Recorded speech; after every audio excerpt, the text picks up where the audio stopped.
¿Se ve diapo? Sí se logra ver, doctor.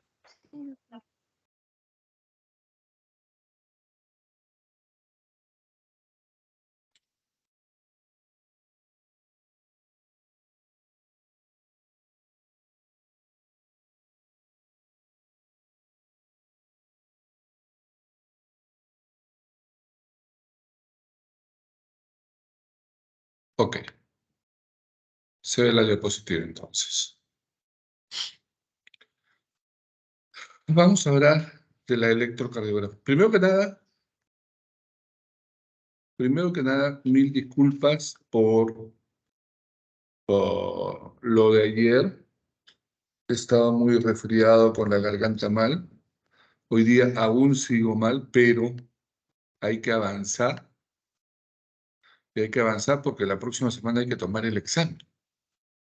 Y hay que cerrar el curso. Entonces estamos ahí en serios problemas. Estamos ahí en serios problemas. ¿No?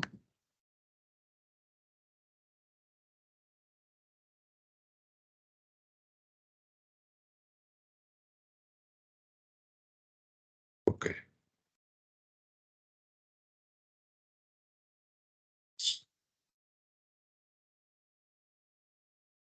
Vamos a hablar de la electrocardiografía básica. Vamos a tratar de hacer todo lo que pueda hoy día. No sé, creo que vamos a tener que tener una recuperación en otro momento, en el curso de hoy día o mañana. La electrocardiografía es uno de los métodos para detectar y evaluar la actividad eléctrica del corazón y múltiples patologías. Fue inventada por este señor Beethoven, ¿no? Y tiene diversas aplicaciones en el campo moderno. Tiene diferentes aplicaciones. ¿Aló? ¿Me copian? No se ve. Buenos días, profesor. ¿No, ¿no se ve? No. Sí se ve la PPT, doctor. ¿Se ve o no se ve? Ahora no se ve.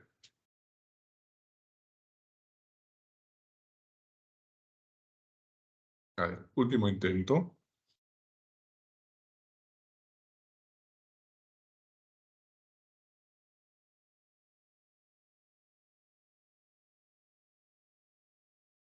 ¿Se ve o no se ve?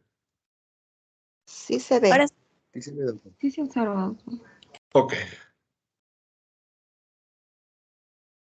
Entonces, hay diversas formas de ver el electrocardiograma actualmente. La evaluación del Holter de 24 horas para buscar arritmias, la evaluación telemétrica a través de un receptor que tiene el paciente o que tiene un paramédico que evalúa al paciente y lo transmite por una señal a un centro especializado donde lo ven los médicos especialistas. Los monitores de funciones vitales, llamémosle así, en las cuales una de las funciones es el trazado electrocardiográfico, la prueba de esfuerzo, que es una evaluación electrocardiográfica durante el esfuerzo físico. Las máquinas de anestesia tienen monitores de funciones vitales integrados para monitorizar al paciente durante la sala de operaciones. Dispositivos de telemetría como estos que son transportables, muy similares a un celular, o aplicativos de celular. Actualmente los Apple Watch, ¿no? O las aplicaciones móviles de electrocardiografía están teniendo tanta importancia que han sido incluidas en las guías de manejo de arritmias, y los estetoscopios que tienen la función clásica de estetoscopio, pero además tienen una pantalla electrocardiográfica. Y la idea es registrar la actividad eléctrica del corazón. La célula en actividad eléctrica del corazón tiene un potencial de menos 90 milivoltios, ahí la célula está debidamente polarizada, con una carga iónica externa positiva determinada por los iones fundamentalmente de sodio, ¿no? Cloro, que son los principales iones que van a dar esta carga, y al interior de la célula una carga fundamentalmente negativa con una alta concentración de potasio fundamentalmente. Y entonces esta célula está en reposo, está en descanso, y comienza a activarse cuando cambia la polaridad de la célula, ¿no? Las células del interior comienzan a hacerse positivas y las del exterior negativas, ¿ya? Y es así que va a haber un extremo de la célula, ¿no? Un extremo de esta despolarización que tiene una carga positiva con una cola negativa. Y cuando nosotros la registramos desde la parte del frente con un electrodo, vamos a tener que esta carga positiva se acerca hacia él y por lo tanto va a dibujar una deflexión positiva, o sea, de la línea isoeléctrica que estaba en reposo hacia la parte superior. Eso es cuando la célula está en despolarización, ¿no? Luego la célula comienza a cambiar su polaridad, el exterior se hace negativo, ¿no? Fundamentalmente se va haciendo negativo y comienza a repolarizarse de manera positiva el exterior de la célula.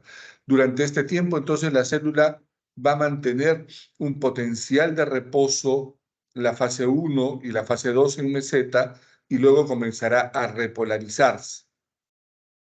Esta es la fase en la que se comienza a repolarizar, comienza a invertir nuevamente la polaridad.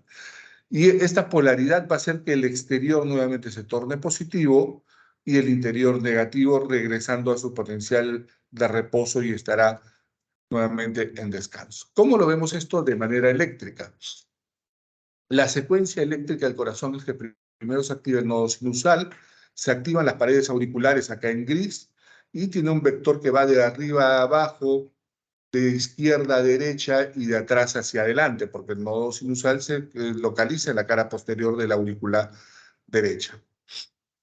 Va dirigido hacia el nodo auriculoventricular, se despolarizan todas las aurículas y es así que el potencial que originalmente estaba en reposo va a dibujar una deflexión positiva curvilínea, ¿no? Que es una primera deflexión positiva, una lomita, llamémosle así, y esto va a reflejar la actividad de despolarización auricular generada por la despolarización automática espontánea del nodo sinusal. A renglón seguido, el nodo AB va a conducir hacia el tabique interventricular, generando una despolarización de izquierda a derecha, de abajo hacia arriba y de adelante hacia atrás, con lo cual se dibuja una deflexión que se aleja del electrodo sensor y una primera deflexión negativa. Esta deflexión negativa luego va a ser de que el tabique interventricular se despolarice totalmente y se despolarice el ventrículo izquierdo primero y luego el ventrículo derecho, considerando que la mayor masa ventricular está en el ventrículo izquierdo y el ventrículo derecho tiene una masa ventricular muy pobre. Y se dibujará entonces ya una deflexión positiva como resultante del vector de fuerzas, que es un vector que va de arriba abajo, de izquierda a derecha y de atrás hacia adelante. Y luego comienza a despolarizarse las bases del ventrículo, dibujando una deflexión positiva, las bases del ventrículo izquierdo y derecho, ¿no? Luego de eso existirá una repolarización en sentido inverso y se dibujará la onda T. Y ahí tenemos todo el complejo electrocardiográfico. La onda P de activación auricular, el complejo QRS que nos hablará de la activación del ventrículo y la onda T que nos hablará de la repolarización ventricular. Hasta acá, ¿alguna pregunta? Vamos a tratar de realizarlo de manera más minuciosa en las siguientes láminas. ¿Pero tienen alguna pregunta?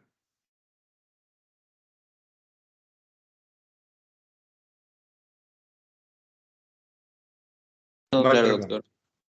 Ok. Entonces, esa activación vamos a verla acá reflejada onda por onda. Primero se dará la despolarización de la aurícula producto del estímulo del nodo sinusal. Y lo primero que aparece es la onda P. Primero se activa la aurícula derecha, que es la parte inicial de la onda P, y cuando se dibuja toda la onda P, la parte inicial es la aurícula derecha y la parte final es la aurícula izquierda. Se activó la sístole auricular, ¿no? O llamada onda P. Luego se van a activar los ventrículos y va a dibujar el complejo QRS, que representa la activación o despolarización del ventrículo. Significa que después de la onda P se genera la contracción auricular después de la despolarización ventricular, se realiza la contracción ventricular. Ahí no más. ¿No? Luego se produce la sístole ventricular, que es aquel potencial de reposo acá, que está en verde, que lo estoy señalando, y que nos habla de que la actividad eléctrica no es significativa, pero sí se genera el fenómeno mecánico de la contracción. Luego, el músculo ventricular comienza a repolarizarse y aparece la onda T, ¿no? Hasta que finalmente llega a repolarizarse totalmente y el ventrículo estará en reposo mecánico. Y la gran pregunta acá es si la P es la activación auricular, la despolarización auricular. El complejo QRS es la activación o despolarización ventricular. Y la onda T es la repolarización o diástole ventricular. ¿Dónde está la repolarización auricular? ¿Alguien podría contestarme esto?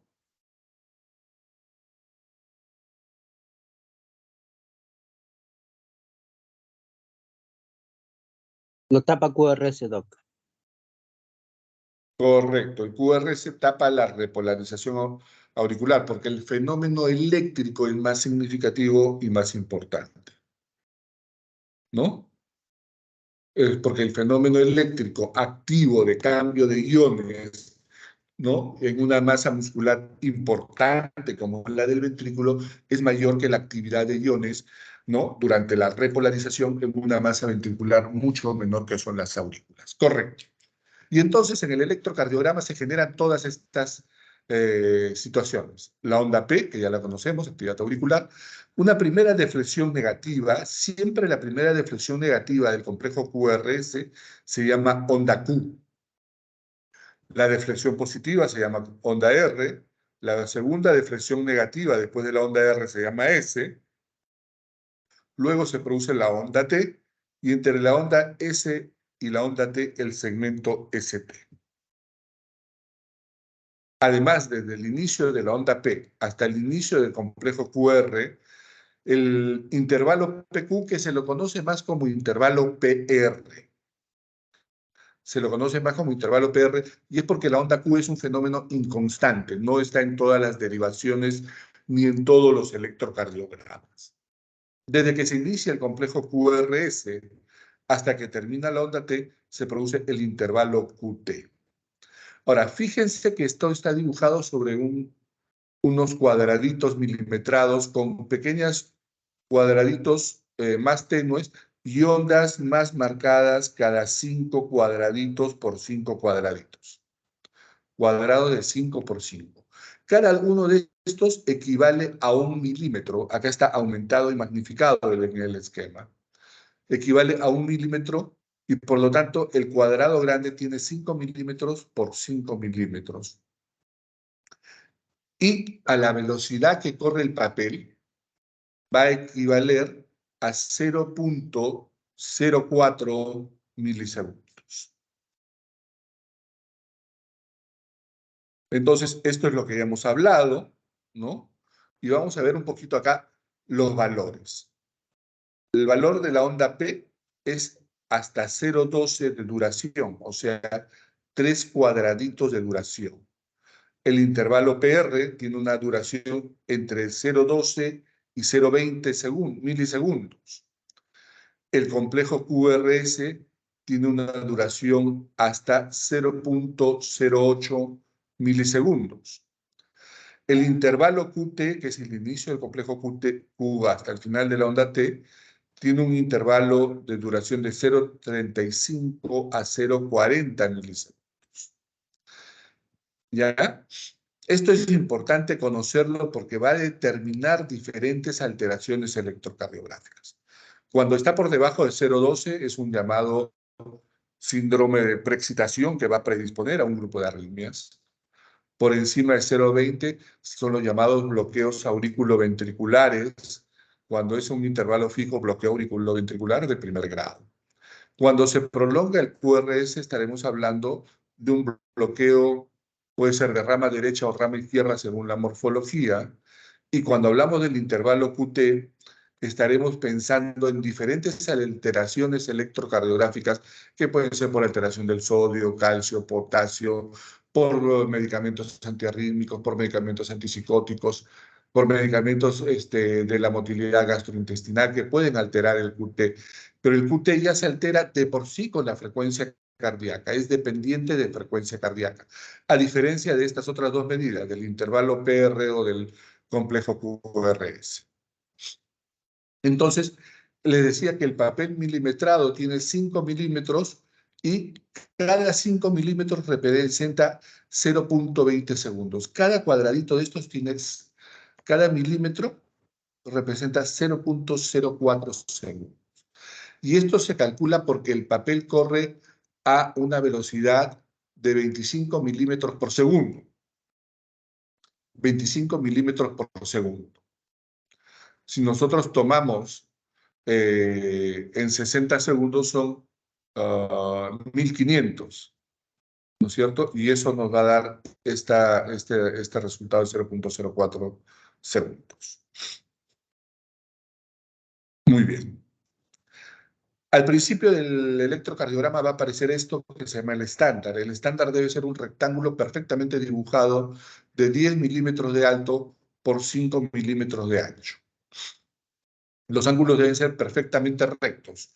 No deben ser ovalados, no deben ser tipo espiga, porque ahí hay un error en el estándar y eso va a falsear la forma y la morfología, ¿no? Y las dimensiones de las medidas electrocardiográficas. Entonces, ¿cómo se produce la onda P? Ya hemos hablado que es la activación auricular, que va de arriba hacia abajo, de derecha a izquierda y de atrás hacia adelante. La onda P es una deflexión generalmente positiva que precede al complejo QRS y se relaciona a él de manera fija y constante, que generalmente es positiva en las derivaciones de cara inferior y es negativa en ABR, ¿no? Y es bifásica en B1, o sea, tiene doble onda. Positiva es hacia arriba, bifásica es cuando tiene dos fases, ¿no? Esto ocurre habitualmente en la derivación de B1, ¿no? El mayor voltaje y donde es más clara la onda es en D2 y la duración máxima es hasta 0.12. La altitud, que es de donde comienza hasta el ACME, la zona más alta de la onda T, es de 2.5 milímetros de altitud. Muy bien. Luego se activan los ventrículos, ¿no? Ya hemos hablado de este ventrículo, en cuya morfología va a depender del lugar donde lo mires. De B1 hacia B6, ¿no? Va a tener diferentes morfologías. Y entonces, cuando nosotros vemos el electrocardiograma final, la onda R inicial en B1 es pequeña, la S es ligeramente más grande, y la R va creciendo hacia B6, y la S se va achicando hacia B6. Quedando el vector, ¿no? Aparece la onda Q, generalmente en B5, B6, en muchos electrocardiogramas, la onda R, que es una onda R alta prominente, y la onda S, que es pequeña, ¿no? La duración máxima del complejo QRS es de hasta 0.08 segundos. Ya sabemos que la onda Q es la primera deflexión negativa y la S es la deflexión negativa que sigue a la onda R. Ahora, la Q existe normalmente es una Q no patológica cuando está localizada en la cara inferior, ¿no? Y puede estar localizada en B5, B6 y en cara lateral. Pero esta tiene que ser menos de un cuadradito de ancho, o sea, menos de un 0.04 de duración. Y tiene que ser menos del 25% de la altitud de la onda R. En esos casos es una onda normal. Cuando la onda Q está alterada y es prominente, cuando hay un infarto o cuando hay un crecimiento ventricular importante. Y luego sigue la onda T. La onda T es la deflexión positiva que sigue al complejo QRS y al segmento ST. Suele ser positiva y es de mayor tamaño que la onda P, pero más pequeña que la onda R, ¿no? Puede ser negativa en B1, B2, sobre todo en las damas, y a veces en ABF, que suele parecerse mucho a la cara inferior, a la ABR vector. Muy bien.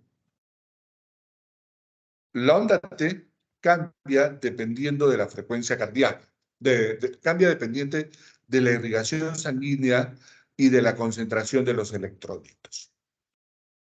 Acá tenemos dos maneras de calcular la frecuencia cardíaca. Lo primero que vemos es de que este es un electrocardiograma en ritmo sinusal, hay presencia de onda P que precede al complejo QRS con una relación de intervalo fijo. Es positiva en D2, por lo tanto es ritmo sinusal. ¿Ya? Lo segundo es que contamos el número de milímetros que existe entre onda R y onda R. 5, 10, 15, 20, 26 milímetros aproximadamente. Vamos a redondearlo en 25. ¿Ya? Y entonces les decía yo que el papel electrocardiográfico corría a 25 milímetros por segundo, en 60 segundos eran 1500, y 1500 va a ser una constante para determinar la frecuencia cardíaca. 1500 entre 5, 10, 15, 20, 1500 entre 20 da 75 de frecuencia cardíaca. Y si contamos acá abajo, 5, 10, 15, 20, 25, 1500 entre 25 da 60 latidos por minuto. Entonces, esa es la manera de calcular la frecuencia cardíaca. 1500 entre el número de milímetros que existe entre onda R y onda R. Pero esto se aplica sí y solo sí cuando el electrocardiograma es rítmico y los latidos son regulares. Cuando están arrítmicos, esta regla no sirve. Existen las famosas derivaciones, ¿ya? Las famosas derivaciones que van a formar el famoso plano frontal, que son donde se ponen los electrodos para registrar el electrocardiograma. Los electrodos bipolares, de uno se coloca en el brazo izquierdo, de dos en la pierna izquierda, el tercero en la pierna... Ah, no, estas son derivaciones, perdón. Primero las monopolares. ABR en el brazo derecho, ABL en el brazo izquierdo y ABF en la pierna izquierda.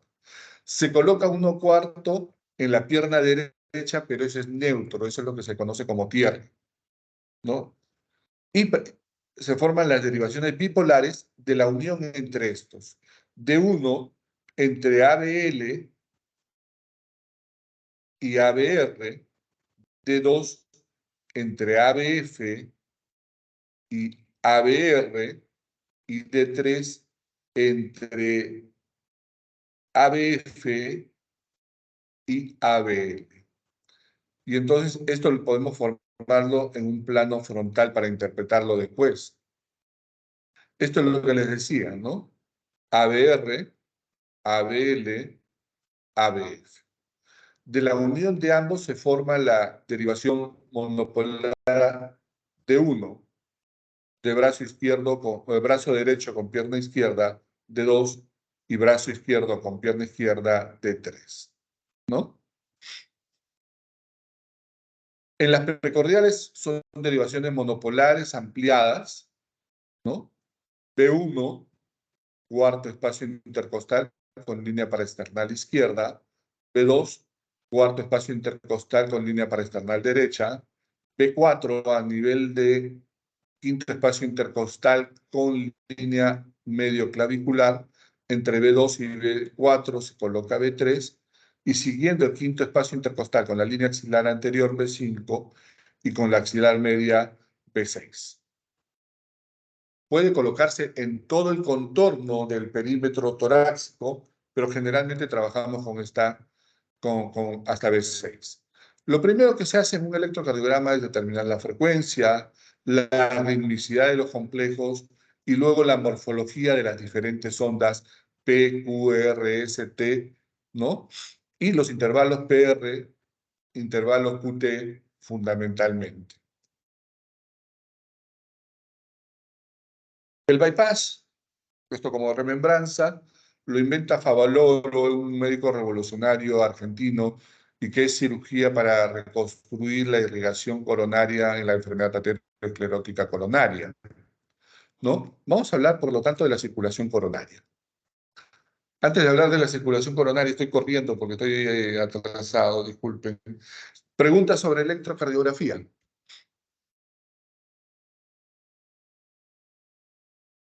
Doctor, disculpe, ¿la onda P siempre va a ser positiva?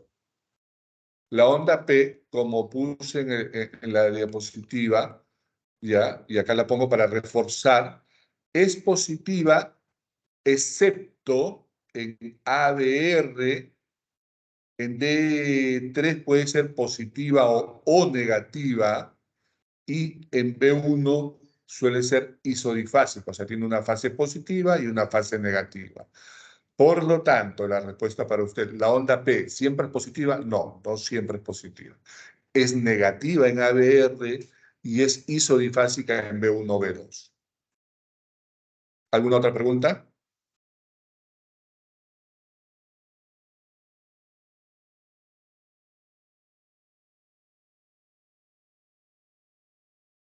¿No hay otra pregunta?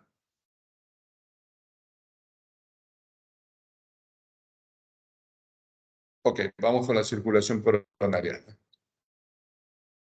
Las arterias coronarias son aquellos vasos que nutren al corazón. Tenemos la coronaria derecha y la coronaria izquierda. La coronaria derecha generalmente da la irrigación para parte del ventrículo derecho, parte de la pared lateral y parte de la pared inferior y posterior del corazón.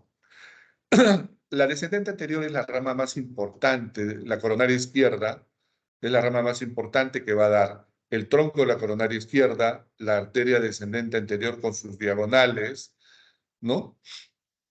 Y ramas septales y la circunfleja con sus ramas obtusas marginales, ¿no? De esta manera, esto irriga fundamentalmente el ventrículo izquierdo. Un momento, tengo una emergencia, me dan un momentito.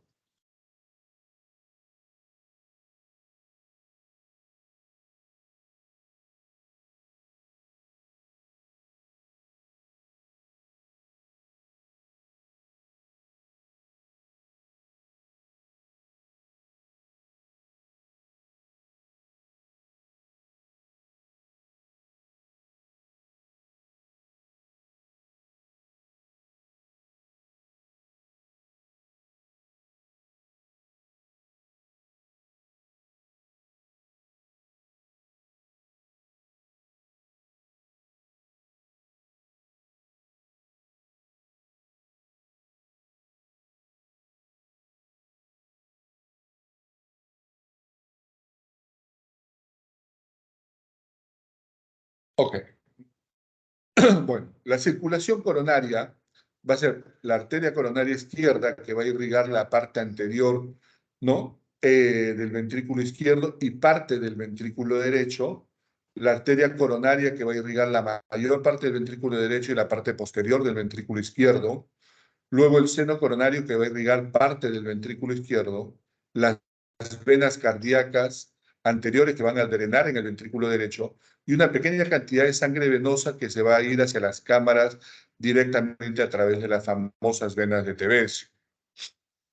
La circulación coronaria lo que hace es llevar sangre arterial al músculo cardíaco y por lo tanto la función es adecuadamente mantener la oxigenación y perfusión adecuada para que el músculo cardíaco funcione de manera correcta.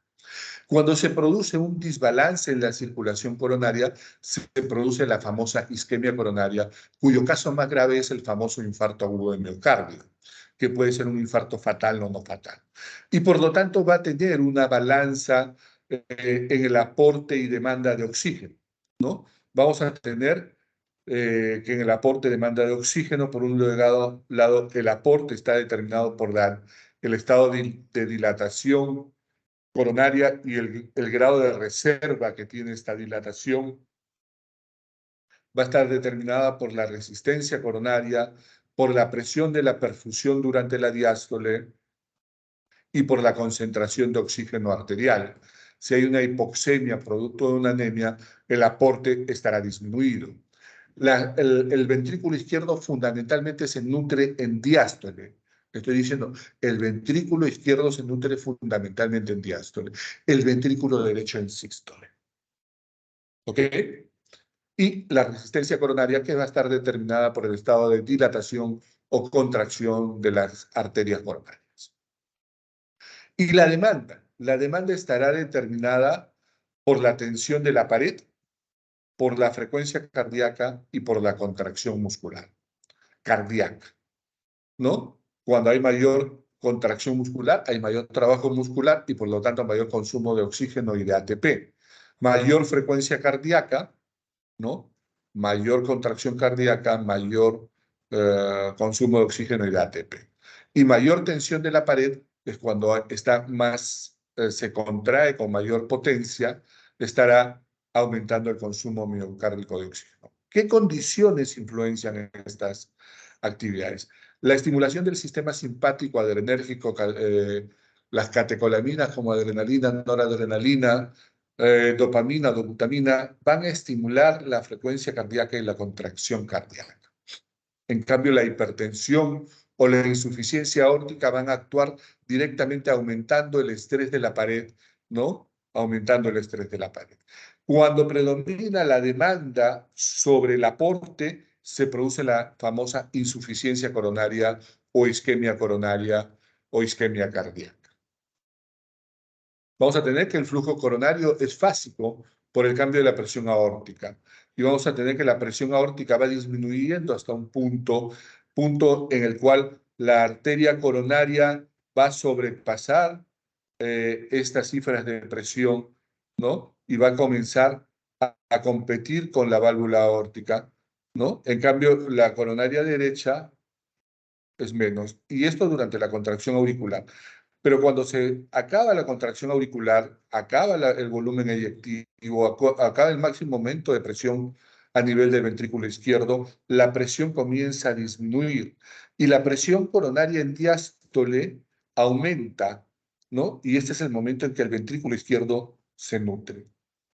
En cambio, esto es menor en la arteria coronaria y la presión es mayor durante la sístole. Por eso se nutre del ventrículo derecho en sístole y la coronaria izquierda, el ventrículo izquierdo se nutre en diástole y el ventrículo derecho se nutre en sístole.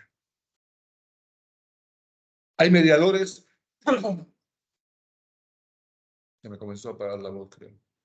Hay mediadores potenciales en el metabolismo cardíaco y la resistencia coronaria.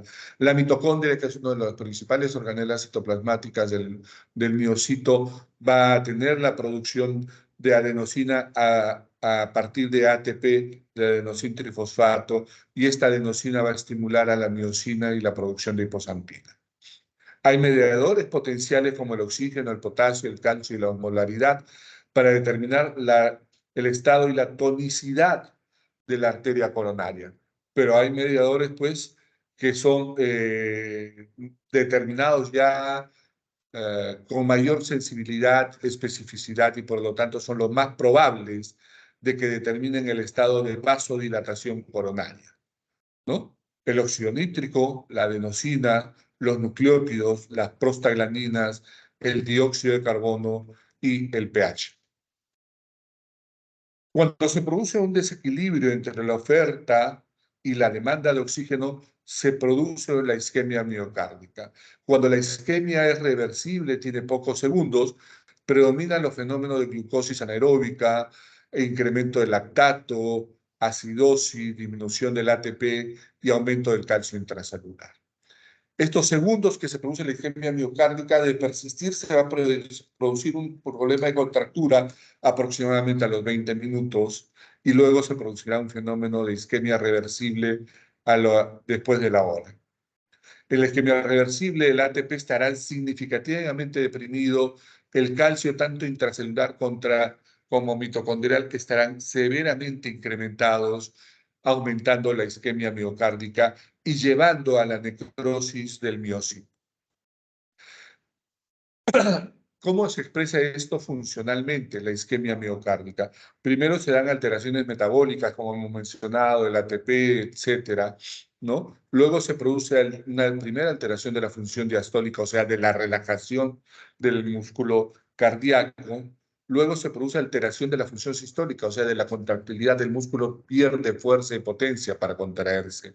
Luego se producen las alteraciones electrocardiográficas, ¿no? En las cuales buscamos signos de isquemia en el electrocardiograma que está determinado por el segmento ST, que puede ser supra o infra del nivel del ST. Y después recién finalmente se produce dolor.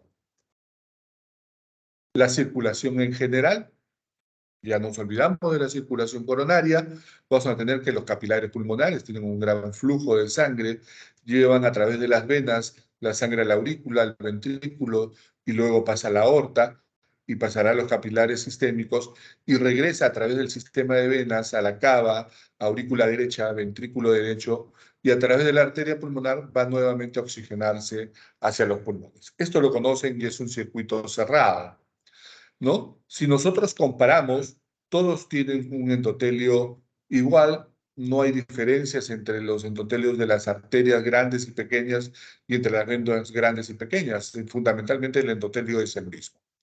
Pero el músculo liso sí está más presente en las arterias que en las venas y tiene mayor volumen. Y es que la arteria es más gruesa muscularmente hablando y también elásticamente hablando. Por lo tanto, tiene mayor espesor de su pared, ¿no? Y un mayor diámetro de la luz, porque esta va a llevar la sangre y de esta presencia del músculo y de la elastina va a depender su capacidad de distenderse y de contraerse. En cambio, las venas tienen menos músculo, menos liso. El colágeno lo tienen presente igual, que para darle la resistencia a la pared vascular. Los diámetros suelen ser menores que los vasos homónimos arteriales, ¿no es cierto? Y el diámetro de la luz suele ser similar. Y las presiones sanguíneas, cuando salen del ventrículo izquierdo, son presiones sanguíneas altas que se mantienen en las arterias y conforme se van alejando de la aorta, arterias medianas, pequeñas, se van haciendo cada vez menores las presiones hasta que en los vasos capilares la presión es prácticamente igual a 0 kilopascales. En las venas se mantiene esta presión o incluso un poco menor y luego cuando va regresando al ventrículo derecho, recién el ventrículo comienza a generar presión. Y entonces, ¿con qué presión, cómo regresa la sangre de las venas hacia el corazón? Lo vamos a ir viendo un poquito más adelante. La resistencia al paso de la sangre va a estar determinada, ¿no?, a diferentes niveles, ¿no?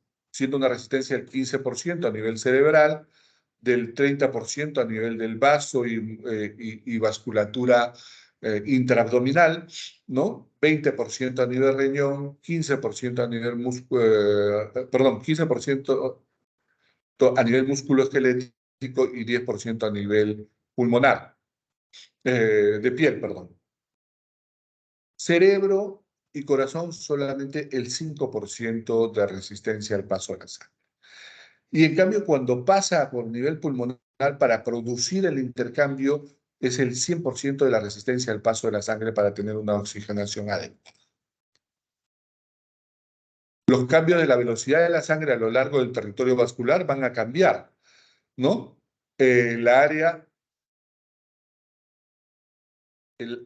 será mayor y conforme mayor sea el área a nivel arterial, la velocidad se va a ir disminuyendo. A nivel de la aorta, el área es más pequeña y a nivel de los capilares arteriolares, el área es mayor, pero a nivel del capilar arteriolar, las presiones son menores. Cuando se da el lecho capilar, que es donde se irrigan todos los tejidos, es el mayor área de distribución de sangre, es donde la presión es menor. Y conforme se va regresando al corazón, estas áreas van disminuyendo, ¿no? A nivel de las grandes arterias y se va generando algo de presión a nivel de los vasos sanguíneos. La distribución del volumen sanguíneo por regiones a nivel de las venas es el 54%, del corazón y de las arterias 11 y 12%, y de la circulación pulmonar el 18%. La circulación arterial va a tener cambios en su diámetro, y estos cambios en el diámetro van a determinar una... Perdón.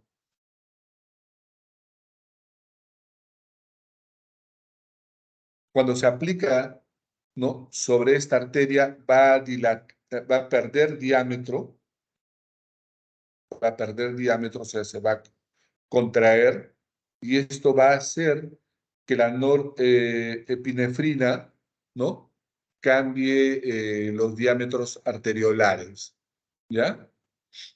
Si comparamos cualquier estímulo contra el estímulo de la norepinefrina, la norepinefrina tiene un mayor estímulo. Un minuto, por favor.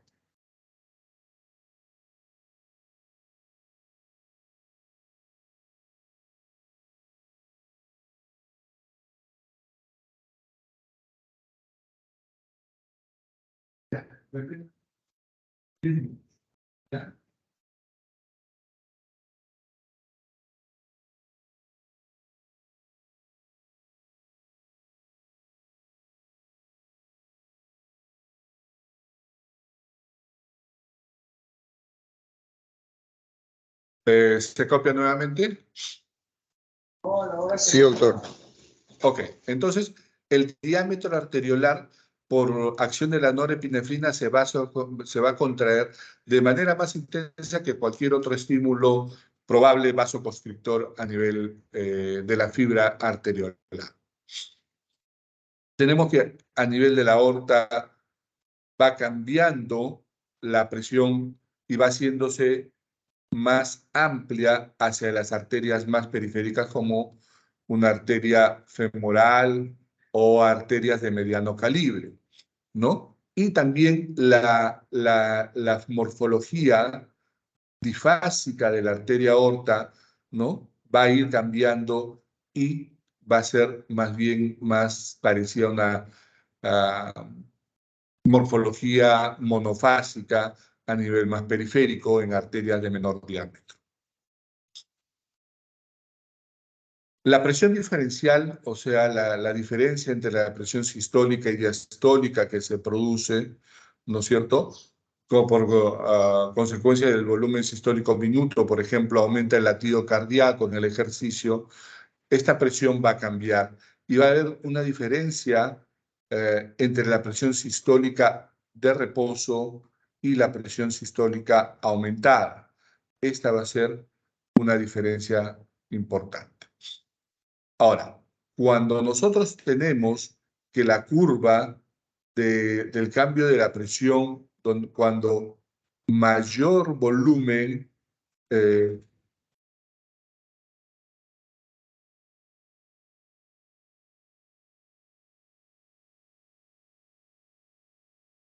cuanto mayor volumen sanguíneo, mayor presión arterial. Y cuando esta se va va girando hacia la izquierda, ¿no?, para lo cual el volumen sistólico, a igual volumen sistólico, habrá mayores presiones, estaremos hablando que esta arteria es menos distendible, o sea, es más rígida, o sea, está más acartonada, y por lo tanto la resistencia de ese vaso es mayor. Es mayor. Las principales causas de defunción en el mundo, la cardiopatía coronaria, el accidente cerebrovascular, son las dos principales causas de mortalidad a nivel mundial, ¿ya? Y esto se mantiene hasta la actualidad. Por lo tanto, es importante evaluar la enfermedad. Dentro de ellas, la enfermedad aterosclerótica, o sea, el acúmulo de grasa en las paredes arteriales, el aumento del acúmulo de colesterol LDL fundamentalmente, va a ser causante del famoso infarto agudo de miocardio. Veamos que el ST debería estar así, ¿no? Similar al nivel basal y no como se ve acá, un ST supradesnivelado.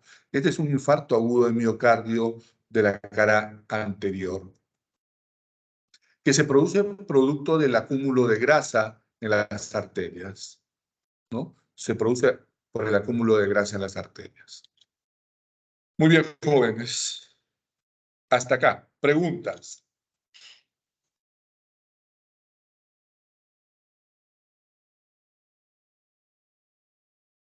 ¿Preguntas?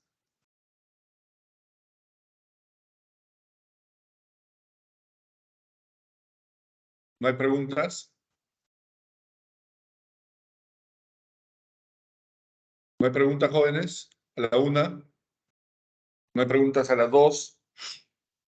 ¿No hay preguntas a las 3?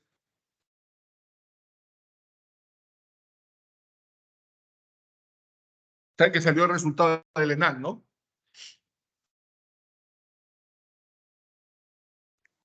Villarreal no aparece entre los 10 primeros puestos.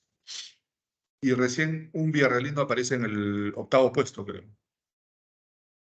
No los resultados, ¿no? Y es producto de lo que ustedes hacen y de lo que nosotros hacemos. Los dos estamos jalados. Segundo tema, delegada, ¿cuándo podemos recuperar?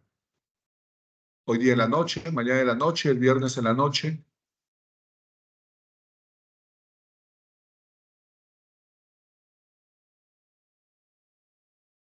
Delegada.